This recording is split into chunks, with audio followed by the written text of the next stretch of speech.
Back on the Northland Sports page, Brian Prudhomme, Dave Cook. When it comes to the two of us, yes, I would drink alone. But most of the time that I go to Hoops Brewing, I do not do that.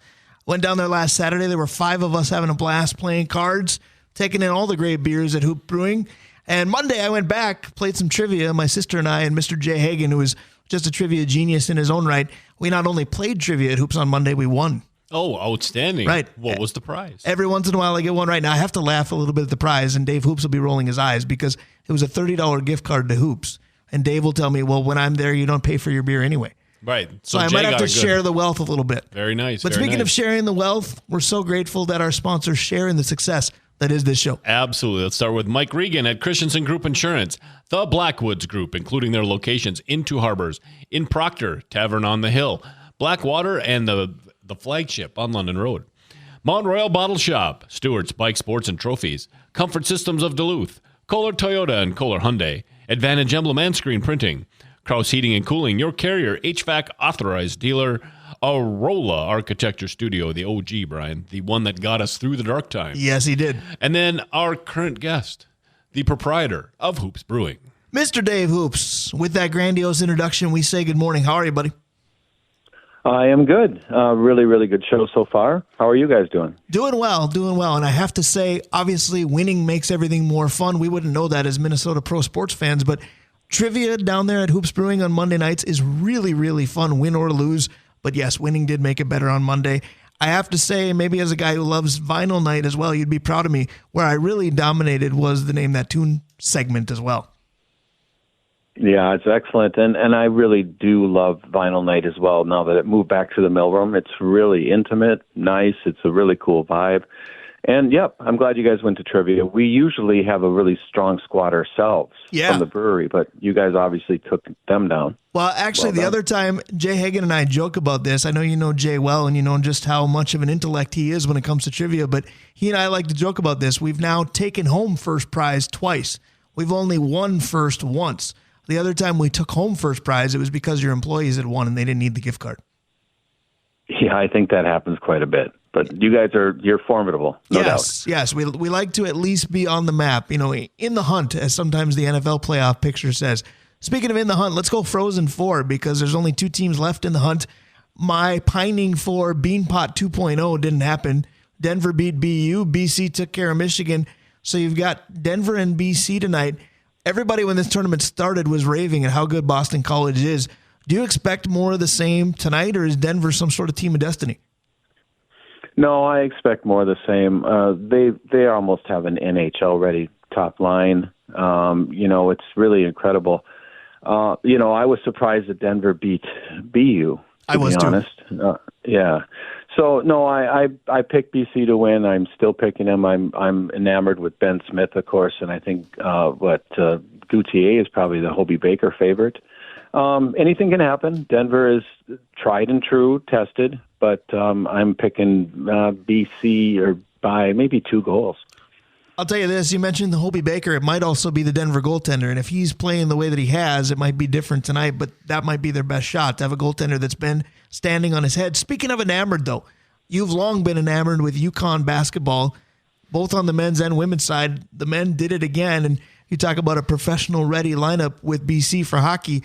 UConn, man, that almost looks like an NBA team at times as well. That the Spencer kid is so underrated. He could play for me every day. Well, you make a great point. They lost 3 players from last year's dominant team to the NBA, and they were, I don't even think it's an argument, they were even better this year. Yeah. Really, every naysayer that said they couldn't repeat should be starting to look at the Kansas City Chiefs, and, this three-peat thing is very possible. Hurley's not going anywhere. He told everybody that people don't realize this is 6 titles since 1999. Dominance. I'm glad you brought that up because the term Blue Bloods gets thrown around a lot, and I always wonder, why isn't UConn mentioned in that breath? Is it because their shade of blue isn't light enough? Is it too navy? Because when we talk about Blue Bloods, it's always Kansas, Duke, Kentucky. You can go back as far as UCLA if you want. Dave Cook, UConn needs to be in there, don't they? Well, I guess so, and the thing is there's other teams in that list that aren't blue, but I think the populace thinks of them that way. But, the portal helps teams like that who want to repeat because they are absolutely drawing players in. Right, but it hasn't always been that spots. way. 6 since 99, that's way before the portal was a thing. I agree, but I think teams are going to repeat more now that there's so much access to their program. Selfishly, I was just excited that during the postgame when they were talking about all those titles, I got to hear names like Jake Voskel and Khalid El-Amin again. Yeah, right. Khalid El-Amin, man, he was really something when he was playing in high school, boy. He could play. The other thing that I want to do before I ask the questions of Dave is we have to tip our hats to Bill Watson because he sat on this program last week and said, heads up for DU. Denver's that good. He was complimenting their defensemen, and guess who was right? Bill Watson did it again, and it amazes me how conference lineage sometimes comes into play and sometimes it doesn't. I saw on Twitter several people make the point of NCHC fans don't have any problem cheering for Denver. If this was North Dakota, it might be different. That's true. Of course, I took a completely different angle. Here we go, another Frozen Four, and a Big Ten team will not win it. They're everywhere, but they can't seem to get it done. Also true. But Dave Hoops, your brewery gets it done. Before Dave embarks on the questions, I want to talk beer for just a moment because I very seldom sway from the fruit beers that I know I like. I do love raspberry wheat. Cherry ale is a different animal. That's why it's seasonal. The beer mosa is a fun way to always start the day. Guava is, to me, maybe one of the most underrated. But I did try your wild berry sour, and that's got a very different taste to it. That's a stout too, I believe. I just want to go with that and tell everybody that widespread menu you've got there because I've been there twice now in the past week, and I'm just enamored with the amount of options you have. There are plenty. Well, thank you. It's traditional brewing done for decades, and what's happening is there is some interest in some brewed beers, and we'll keep on doing it, especially our German beers, the Hefeweizens and the lagers. And when we make a sour beer, it takes years.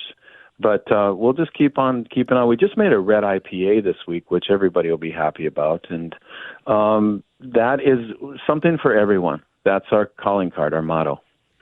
You definitely have that. Speaking of something for everyone, I think, Dave Cook, you do that very well with these questions. What do you got for us this week? Actually, I have a couple of questions that were based off my week. Okay. So here we go. Question number one. I was telling you about last night, and the biggest surprise of the whole night was how quality the server was. Like, the server was amazing. So, question, gentlemen, what makes a great server?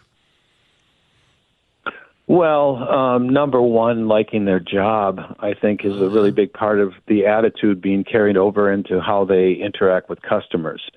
You know, just actually caring, being friendly, being attentive, listening. It's not a terribly tough thing unless you're not engaged. We also like educated people that can answer questions but not dominate conversations.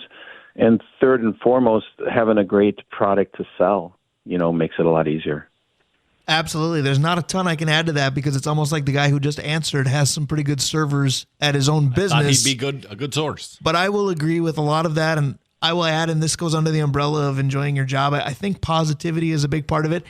I also enjoy, and this is a little bit different, this is probably not required, but I also enjoy when somebody can carry on a conversation that isn't necessarily related to the menu or the business or what have you at all. It's a lot like people love to come up to me and talk about sports because of what I do, and that's fine. I enjoy that. But hopefully you'll find that I can converse about some other things too. When it's a server, that's fun as well. No, I agree. But my take on servers as well is confidence in their menu. Sure. And what they can do. But of course, that's because I have, some I was going to say, things. you are Mr. Modification. Right. But when you feel they're confident, or like when somebody asks for a suggestion and it's not, boy, I just like everything, but they've actually, have some thoughts on what it is, the confidence changes. I'll tell you one more thing. I like the generation of servers now don't seem to be like it was when I was a kid. I swear that there were servers that would just watch and wait for you to take that first massive bite and then come over and ask how your food was. So you go, it doesn't happen as often anymore. All right, guys. So my road trip to Dallas is over, and we finished it with the eclipse. Right, we were in Dallas when the eclipse happened. That was. Did really you want me to bump out with Bonnie Tyler? I didn't think that far ahead. No. My question is this: so last week we talked about road trip needs, what you have to have when you go on a road trip. Correct. So, guys, I'm wondering what your favorite road trip memory is. You asked us this last week, but I wonder if you had a new one in the week that happened. I asked this last week. Well, let's move along. We don't have a whole lot of time, and I blew that one. So let's go to the next one. All right. So San Francisco. In San Francisco, stores are leaving in droves. Okay. I am wondering if, as you're sitting now, is there a store that, one, you'd like to have come to Duluth because you've shopped it elsewhere? This is easy now. And then, or the flip side, what store are you like? And I don't want to go locals because none of us want to see locals close. Sure. But if there's a national that ended up leaving, which one would you miss? Dave Hoops, I'll let you go first. Well, I came from San Francisco, and it's a real shame about the Union Square where all the big outfits operated and everything is kind of boarded up. So coming here, I guess Trader Joe's has been bandied about a lot. It was before, in the Costco days, and now Costco's here. That's a pretty good outfit. Aldi's a good outfit. It's already here. They're inexpensive. But I guess a Trader Joe's would be nice if you want to talk national change. I do like Macy's too, but they're gone too. Yeah. So that's my answer. Dave Hoops, I have a question for you real quick. Are you sitting down? Yeah. Okay, because this might jar you, but we're in complete agreement yet again. I know you can't see me because radio is not a visual medium, but when Dave Cook can vouch for this, when you said Trader Joe's, I shot back in my chair and lip synced. That was mine because I haven't gone there very often, and my wife worships it, swears by it, whatever you want to use phrase-wise. But we were at the Twins home opener on the way out of town. 2 people in our car of 4 said, we got to stop at Trader Joe's. So the 2 of us said, okay, cool, we'll join you. We'll go in and see what it's all about. Well, I took more and more snacks that Trader Joe's makes that we don't have up here and brought them home, and it's some of the best snacking I've done in the past week and a half. And I literally said to my wife, boy, we really need one of those up here. And she said, how many times have I told you that? And you didn't want to hear it. Well, I didn't want to hear it because I didn't know what I was missing out on. All right, completely different. Very good, gentlemen. Very good. I'm cooked. That's good. I'll add one more because you and I talked about it before the show. Now, Dave went on a road trip this week to Texas, as he mentioned, and very graciously got me a sporting goods piece of apparel. I won't describe it because some people will boo on their radio, and that might have been part of Dave's point because he handed me a gift bag and said, I got you something you may never wear. But sporting apparel is a big part of my closet. I'm 45, but my closet sometimes looks 16. But good sporting good apparel can be tough to find. Dave, you and I love Shields, and we don't have one up here. Yeah, that was going to be my suggestion, but I know we were short on time, so I just kind of moved along. Fair enough, but we always have enough time to prop up the beer again. I know I said, Dave Hoops, you got a lot of options. What do you recommend for people here this weekend that might want to stop by? Well, excuse me, we just put on a new batch of chili pepper ale, which always scares people a little bit, but remarkably, it's a great seller, and it's really not that hot. And I bring it up because the new batches are just crisp, and they just smell of peppers without the terrible heat.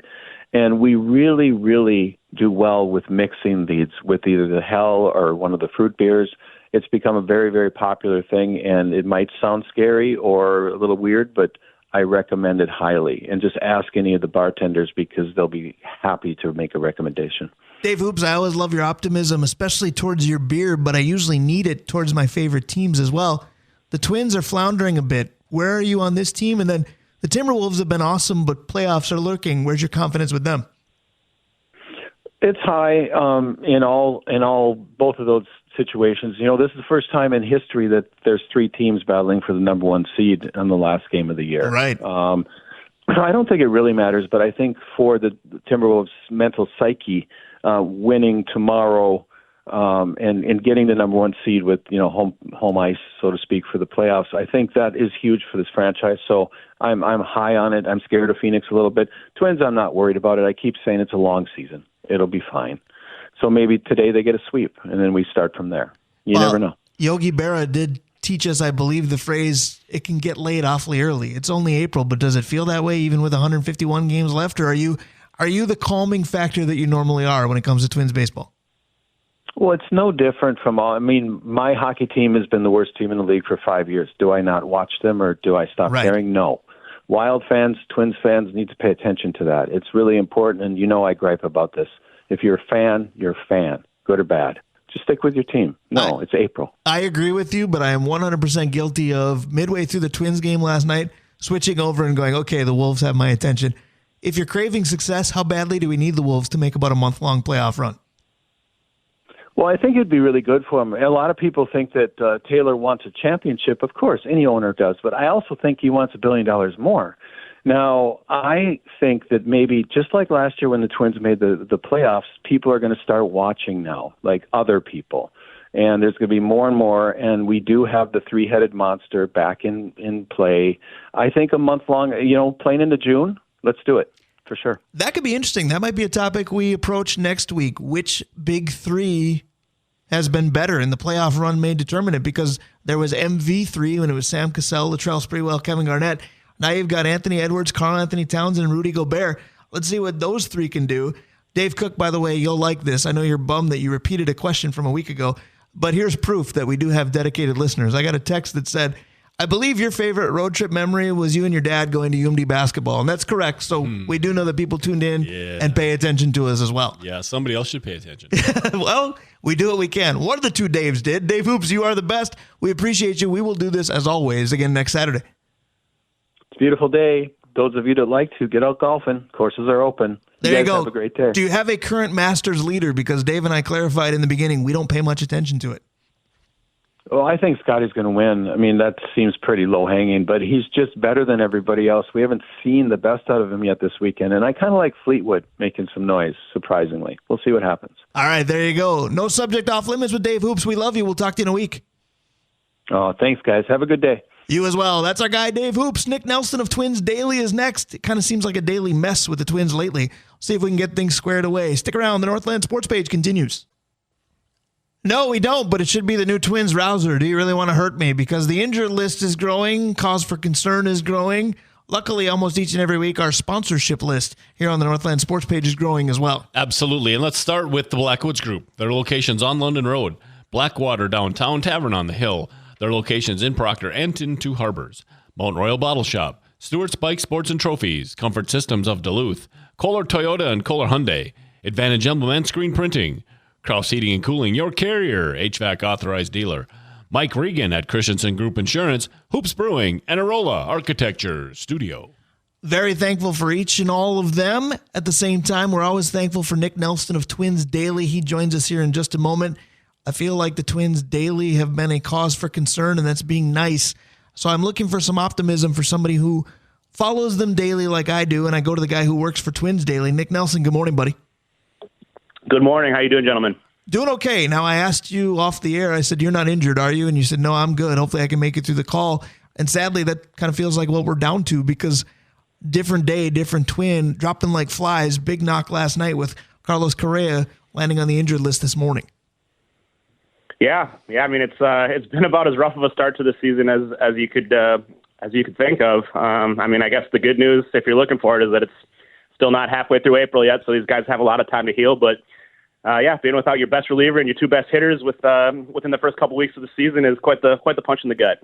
Yeah, it's interesting that so many of the big name storylines, now you can end the sentence with, well, they're not available, because kind of the cornerstone, pun somewhat intended, of this team was going to be the left side of the infield with Royce Lewis and Carlos Correa. Well, about that, we don't have either one for the foreseeable future. There was obviously consternation with Max Kepler's inconsistency, but there was, hey, look at that second half last year. Well, about that, he stunk, and now he's not available either. Well, we got a great closer. Well, we kind of have a different one every day. Are those excuses valid enough, or is there some part of this team that makes you want to say they're also not that good? Because even when they were at, I can't say full tilt because Royce played 2 innings, but they were struggling before some of these injuries popped up as well. Yeah, I mean, it's so early that it's hard to make any sort of grand proclamations. But, I will say this much. I've covered spring training quite a few times. I was down there for a little bit this year. The Twins under Rocco Baldelli, maybe under previous managers too, but under Baldelli, they really seem to not take it very seriously. I don't know if that's the right word, but it just seems like an annoyance that they want to get through. They're going through the motions. And this year especially, it was just, they just wanted to get through it. There was no, intensity. There was no position battles. They had the worst record in the Grapefruit League. And there was just this attitude that it doesn't matter. When the game starts mattering, it'll turn around. And it didn't. They look like the team like they looked in spring training. They're flat. They're not hitting. They're not pitching well in certain situations. So I think you look at that, and it's hard not to think that maybe there was a little complacency that carried over beyond just these injuries. So, Nick, thanks again for coming on. I wanted your opinion. Now, Austin Martin is now up, and Willie Castro, I hear, is kind of the go-to guy at third base. And I'm wondering if we're going to get a chance to see Martin play multiple positions now that there's holes in the lineup, or is he just going to be super sub up here? Yeah, it's a good question. It sounds like they're going to start with Willie Castro as the regular shortstop here while Correa's down. I assume we'll still continue to see a lot of Kyle Farmer at third, but I don't think they really like Miranda there. So I think on the days that Farmer's not at third, it's going to be interesting to see who's playing there, how much trust do they have in Martin's arm. Obviously, Austin Martin's played a lot of shortstop in the minors, so he's got the arm for it if he needs to play it. So I think that's a great question. I think it's going to be really interesting to see where he shows up in these lineups. I saw he's in center field here in the first game today. So with that, is that the answer to the Kyle Farmer question that I was going to have? Is it because they don't like their other options at third that much? Because before Carlos Correa drama with two different organizations before coming back here, it certainly appeared like Kyle Farmer was on track to be the everyday shortstop for Minnesota. I'll be honest, I'm shocked by the revelation that Castro is going to be playing shortstop every day. Obviously, Kyle Farmer's salary is very high for a backup player, which was something that was talked about a lot with the payroll cuts during the offseason. You're going to pay $6.5 million to a backup infielder. And one of the reasons I thought maybe it was sort of a defensible decision is he's your best shortstop. He's your best backup behind your best player. You got to have a solid backup at shortstop in case Correa goes down. Turns out they don't even seem to look at him as a shortstop. They like Castro better, who is not a good shortstop. So I don't know. It just makes me question the Kyle Farmer signing even more. Like, you look at the depth on this team and how it's being worn away already, and every dollar that they could spend elsewhere would have helped. And it just makes you wonder, is Kyle Farmer really that crucial of an expense to this team if you're not even going to have him play short? That is very interesting. Now, my question for you is this. Can this lineup go over to the bullpen and say, hey, how are you guys doing this? Because the lineup is marred with injuries, and they need to still find a way to produce. Early on, the bullpen is missing a lot of key cogs with injury, and at least in high-leverage situations, they've been good. Yeah, they built a really deep bullpen during the offseason. I think that was the big talking points. They just kept adding relievers even on top of what looked like a pretty well-built-out unit. And now we're seeing the value in that. I mean, even though they're finally starting to get down to the dregs and running out of options at this point, they've lost a lot of guys, and they've still managed to have guys step up and take care of that. What you worry about with regard to what you're talking about is the ebbs and flows, right? Eventually, this bullpen is not going to have a 1.5 ERA or whatever they have. And at that point, they really need the offense to come around. And even if they do, then it starts to swing, and maybe the bullpen starts with the downswing. So that's why it's just really tough to be enduring these horrible offensive slumps in the beginning of the season, again, which seems like it's happened for 3 straight seasons. Nick, reading some different sources and whatnot, one of the strangest headlines I've seen in a while is pitchers blame pitching for injuries. And I'm wondering what your take is on all the kerfuffle now about pitchers worrying about the hard sliders, the hard curveballs versus the way that used to be pitched on elbows and shoulders. Are you seeing that as like the trend, guys, get over it, that's just going to be the way it is? Or do you think we're going to make some changes back the other direction? I tend to think that the genie is sort of out of the bottle on this one. I think that the injuries are simply a result of guys pushing their bodies to unbelievable limits, throwing as hard as they can, trying to put as much spin as they can on the ball in order to forge a career for themselves. And then once you've gotten into that mode, there's really no going back. I think it goes beyond pitching a little bit too. I mean, look at all these soft tissue injuries to the hitters that we're seeing. It's just the game of pro baseball is brutal, and you get hurt a lot playing it. Obviously, the proliferation of pitching injuries is very concerning, but I just don't see what they're really going to be able to do about it. And, for all the talk from the MLBPA about the pitch clock shortening being a big factor, I don't think that's really that big of a factor. I just think it's the fact that all these guys are throwing so hard from such a young age and throwing with so much spin. I agree with you on that, but I want to go back to something you said, just a question before that, when you said, these April doldrums or the general malaise has kind of been 3 straight seasons. And you're right, and that could be cause for hope because they've kind of pulled their way out of it for the most part to at least be a contender. Big difference, though, has been this division has allowed them to do that. Right now, it doesn't look that way. Kansas City's playing better. Cleveland is Clevelanding. They have an interesting way to win, but they're pulling it off. And Detroit was supposed to be the next class in the division right behind the Twins. They may run away with this thing. Is your concern a little bit higher because the distance is growing even early in the season? Not really. I mean, if it continues to go this way and they keep just dropping games to division opponents and, getting blown out like they did yesterday by Detroit or in the last game against Kansas City, I think that will be cause for concern. But I'm not going to let my perception of these teams totally transform because of a couple weeks of games. I think especially Kansas City's really playing over their head right now, which good for them. I mean, good for them and their fans, but I don't see that keeping up. So, and, Cleveland kind of still seems like the biggest threat, but they lost Bieber, which is just such a huge loss for them. So I'm still not really afraid of this division, and that's kind of one thing that gives me some hope. If the Twins can just hang in there and endure some of these early bumps in the road, they can get back on track and take it over here later in the season.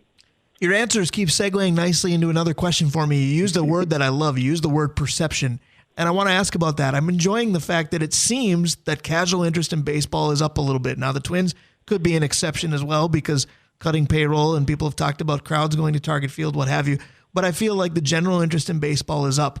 But is the perception off? Because, social media, I say this all the time, can be a cesspool if you look deep enough in it. And people are reacting to a team that is 4-7 and writing them off. Do we all need to be reminded that there's 162 of these? You can't live and die week to week in baseball? It's funny, yeah. I mean, it is so true. At the same time, I run a website called Twins Daily, right? Our whole thing is reacting daily and giving these takes. And so it's a give and take. I think people shouldn't be yelled at for reacting in the moment, getting frustrated, getting super excited, even if, maybe it's not the most meaningful thing in the grand scheme. But yes, it is important to keep a little perspective. Think about past seasons where, bad things have happened earlier and they managed to come around even as recently as last season. But also, we've seen how bad it can spiral and the season can just be lost in these early weeks. 2021 is coming very much to mind, all the disasters that took place and they were never able to rebound from it. So I think that's the precedent that has people really anxious right now. I think you're right. You talked about your website, Twins Daily. We are chatting with Nick Nelson of Twins Daily. You've been on the show many, many times, but I treat each one as though there's listeners out there that are hearing you for the first time, and I hope that's the right thing to do because I want to do this again, give you the floor to tell people what Twins Daily is, what they can expect to see, and actually how they can be part of it too. I appreciate that so much. Yeah, twinsdaily.com. It's a platform. We have a bunch of regular writers who've been writing for years, including myself, on some of the founders, been around since 2012, but really designed to be a platform for fans and writers to showcase their own skills and write about the team. So if you're interested in taking part in the conversation about the team, we have message boards, we have comments, and we have your own blogs that you can start and work your way onto the front page. So anyone that has any aspiration to share their takes, which probably aren't too positive right now, come on by. We'd love to have you. Brian, one of the things I like best about Twins Daily is their in-depth scouting reports on our kids, right? They let us know on a weekly basis how the minor leagues are doing, and so it's absolutely worth your time. Just for people that follow it the way I do, just to chase down those kids. My question based on that is Brooks Lee. Brooks Lee is starting to hit the field again. And I'm wondering, we started out with, what do we do about all these injuries? I wonder if we're going to see Brooks Lee fairly soon, Nick. What do you think? I think as soon as he's healthy and ready to play, we're going to see him. Yeah, we talk about all these tough injuries at the major league level, but the timing of that Brooks Lee injury when everyone in spring training, he was impressing everyone so much, and everyone was saying, how can we find an opportunity to get him on the major league roster as quickly as possible? And now it's like the two guys that were in front of him on the depth chart have gone down, and he's not here to step in. So, yeah, it sounds like he's been dealing with back spasms that kind of started to bug him late in the spring. It sounds like, from what I understand, this is, the back issues have bothered him a little in the past, but this is an especially bad sort of bout. But to your point, I do think he's getting to the end of the recovery timeline and going to start getting on the field here again. So I think if, by the beginning of May or early May, they could get him into the action, that would make a big difference to rejuvenate this offense. Obviously, if and when Brooks Lee joins this club, it'll be major league debut time for Mr. Brooks Lee. But I want to talk about another guy that would not be making his debut. In fact, he's been part of kind of some funny factoids about the Twins. At a time, a season ago, I believe, that this gentleman was sent down. He also led the team in RBIs. I'm talking about Trevor Larnach. Is Trevor Larnach on his way back here at some point, either A, because Max Kepler is still injured, or B, Matt Wallner is bordering on unwatchable? How long is the leash for Trevor Larnach to come back to the big league level? Yeah, he's another guy that I think is going to have an opportunity to return real quick as long as he shows he's healthy. I believe he just started a rehab assignment yesterday or the day before in Fort Myers, so I'm sure he's going to work his way up to St. Paul. They probably wanted to let him get some swings in warmer weather. But, assuming that goes well, probably within the next week or two, I think he's going to be in the mix. I don't think Kepler's going to be out super long, but to your point, Wallner has just looked unbelievably bad, and I think they just want any extra bats and bodies they can get at this point. They called up Jair Camargo, the third catcher today, I saw, just because they need a guy. They don't really have a need for a third catcher, but they need bodies. So I think Larnach, given his age, given his experience, and I think he still has some upside to be a high-quality player as a former first-round pick, I do think he's going to be coming up pretty soon if he's healthy. Segues continue to pile up for me. Nick, you and I should do a podcast because you're good at this, because I want to talk about catchers a little bit. I'm going to give you a chance to get back on your own soapbox because I kind of agreed with you with your take on Vasquez in the start to the season, but the numbers would make you look foolish. Go ahead and give your take on why you think he's been a positive.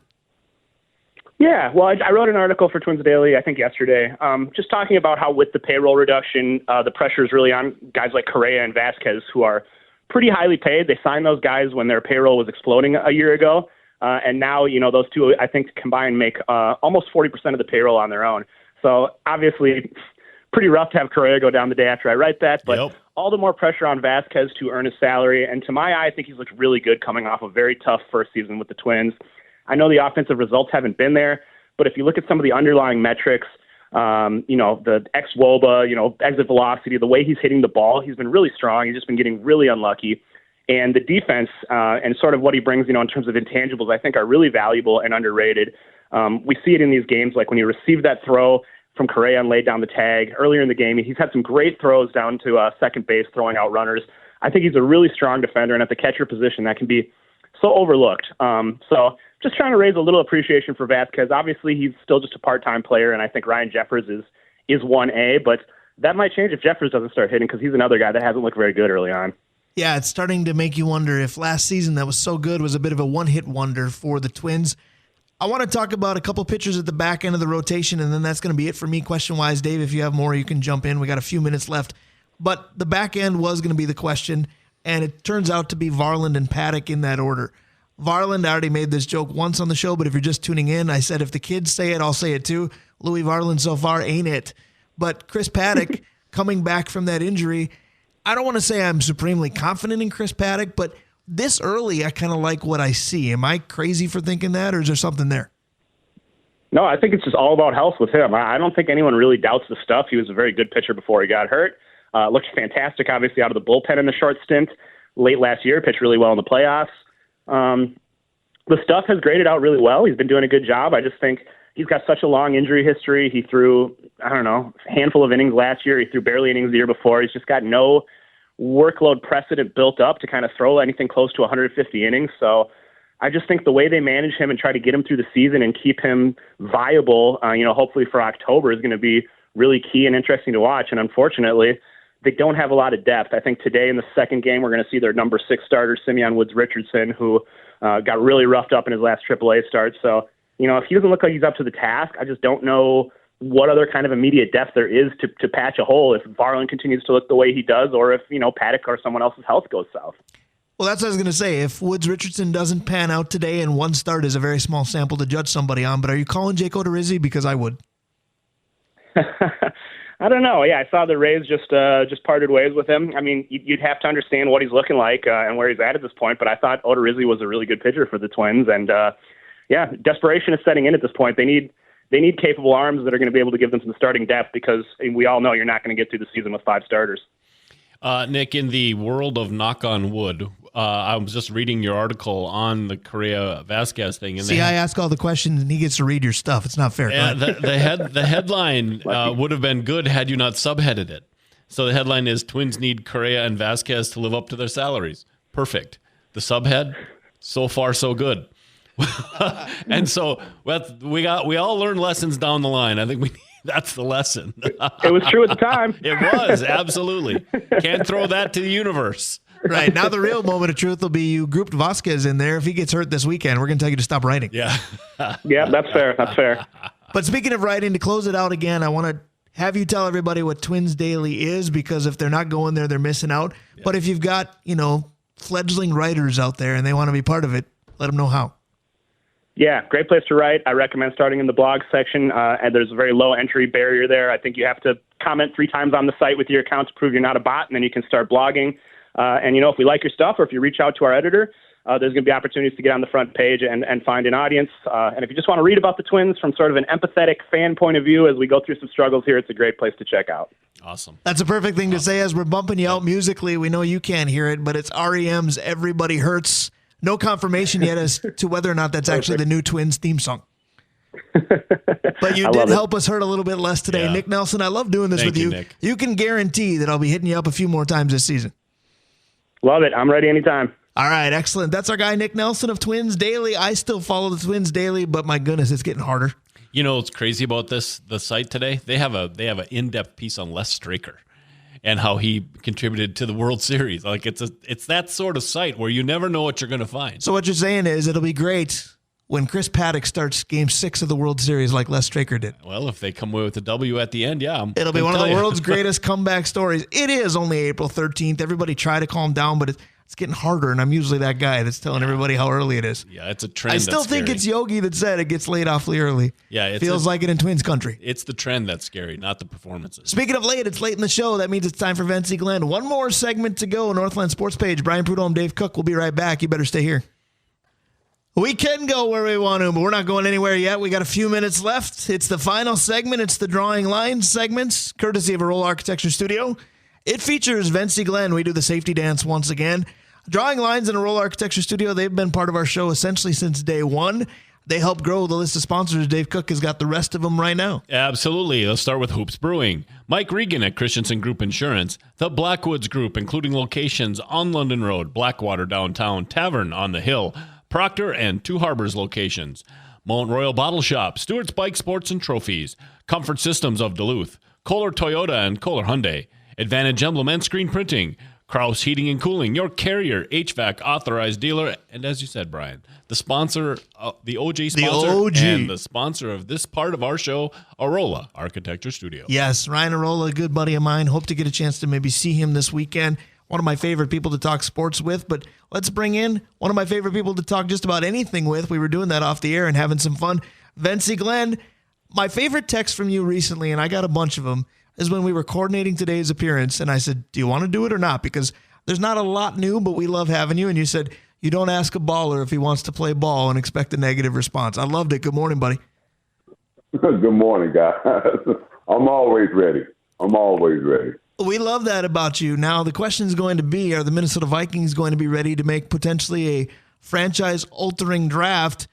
But again, you've said, hey, they already altered things because they changed their identity, going from, a boatload of money tied into Kirk Cousins to revamping a more formidable defense again. Is that more exciting to you, or is it more exciting to know that potentially a franchise quarterback is waiting in the wings? To me, I don't look at individuals. I'm just not an individual guy because it's a bigger game than that. It takes more than just one person. I play with Hall of Famers. 6 on one team. We didn't win the Super Bowl. 6 future ones on one team. I just look at the chemistry and the makeup and the direction that the leaders want to go. You're only going the directions that the leaders want to go, and the leaders are not always in the locker room. You have managers making good decisions. You have coaches making good decisions. You have scouts and all of that. So it's a combination of different things. It's not about one guy. Everybody makes football about one guy. And then you come in and 5 years later, that one guy is being traded or cut or going to somebody else's team, and you're talking about how do we pick up the pieces. I just think it's more of a combination of what kind of identity we want to have a team as a team. And if you go at the bigger picture, you can fill in the smaller pieces, and it's not just getting one guy.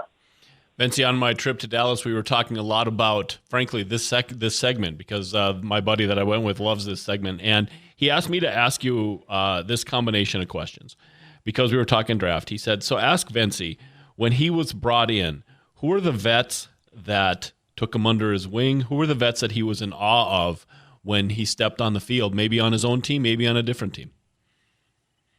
Oh, that's a great question. I was very fortunate to get drafted by the New England Patriots in 1986 in the second round. And they had just came off the Super Bowl against the Chicago Bears 3 months earlier. So I'm playing with a bunch of all-pros, future Hall of Famers, and it's unreal. Raymond Berry was the head coach. And to be honest, they all took me under their wing. Andre Tippett took me under his wing. Stanley Morgan locker was right next to mine. He had a contract with Pony. He gave me all his Pony shoes because he was getting boatloads by the day, and he gave me new shoes, and they took me in. But, more than anything, I held my own. Back then, you had to hold your own. It wasn't like, they gave you because you was the first or second round. They didn't care. In training camp, they treated you like a rookie. And me and Mike Ruth they had 2 second-round picks. Reggie DePard went from SMU, went in the first round. And Mike Ruth from Boston College, the Outland Trophy winner, the nose guard, got was in the second round before me, and then I got chosen later in the second round. So I came in, and guys just took me under the wing, but I produced and I held my own. But that's just my DNA, man. I can hang with anybody. So let's talk about the physical traits that these college kids, soon to be NFL rookies, need to have, particularly at your position, because we all get obsessed with the combine and, arm strength of a quarterback, 40-yard dash times, what have you. When you look at corners and safeties, what do you think they have to possess immediately to help make it in this league? If you look at, I'll go to any position, but I'll go back to corners and safeties. If you look at all the people that's in the Hall of Fame, that's great.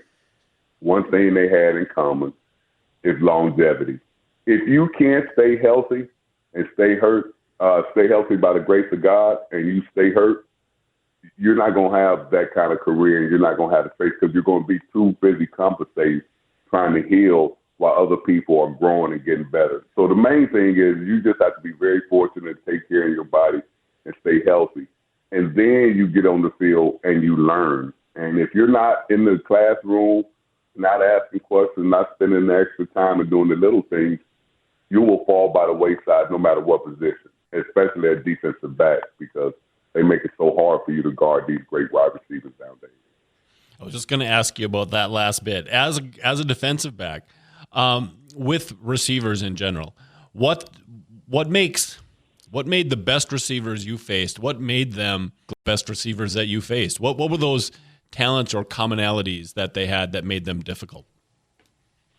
One, tough. Two, they understand defenses and schematics and knew how to get open.